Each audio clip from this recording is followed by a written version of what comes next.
এই জিল্লু মালদে আর আমাদের সুদর্শন নায়ক একজনই শাকিব খান, তো তাকে ভালো লাগে করার। আমার এর আগে অনেক অফার আসছিল, বাট আমি টাইম দিতে পারি নাই। আমি সিনেমা কিংবা নাটকের ক্ষেত্রে আপনার সবথেকে পছন্দের কি? বাংলাদেশের শাকিব খানের ফিল্ম ভালো লাগে, আর আমাদের সুদর্শন নায়ক একজনই শাকিব খান, তো তাকে ভালো লাগে। আপনি বললেন যে যদি আপনি অভিনয় করেন তাহলে আপনার প্রিয় নায়ক কে হবে, আপনার পছন্দের নায়ক কে হবে? সিনেমায় যদি অভিনয় করেন তো আপনি কাকে বেছে নেওয়া, আপনার নায়ক হিসেবে কাকে বেছে নেওয়ার চিন্তা করবেন? অবশ্যই শাকিব খানের সাথে কাজ করতে চাচ্ছি।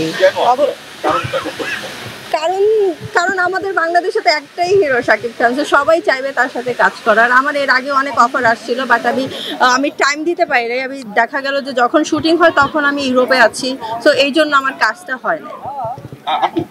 যদি সবাই শাকিব খানের সাথে ছবি করার জন্য ইচ্ছুক হয় তাহলে বাকি যেগুলো আছে আমাদের ইন্ডাস্ট্রিতে তাদের সাথে আসলে কারা ইচ্ছুক? এই বিষয়ে আপনার কি মনে হচ্ছে? এখন এটা তো আমি বলতে পারবো না তাদের সাথে কারা করতে হবে, এখন কিছু করার নাই। মানে এখন যেহেতু শাকিব খানের মতো আর কেউ নাই, সো তাদের পরে শাকিবের পরে যারা আছে তাদের সাথেও কাজ করতে হবে। লাস্ট যে ছবিটি বরবাদ কি দেখা? হ্যাঁ, বরবাদ দেখা হয়েছে। ওর লুক দেখার জন্য আমি গিয়েছিলাম, ওকে অনেক ভালো লাগছে আর অনেক সুন্দরভাবে প্রেজেন্ট করা হয়েছে, সো এটা ভালো লেগেছে আমার। Thank you. শাকিবের যে ডায়লগটা ছিল মানে অনেক তাড়াতাড়ি, এই জিল্লু মালদে।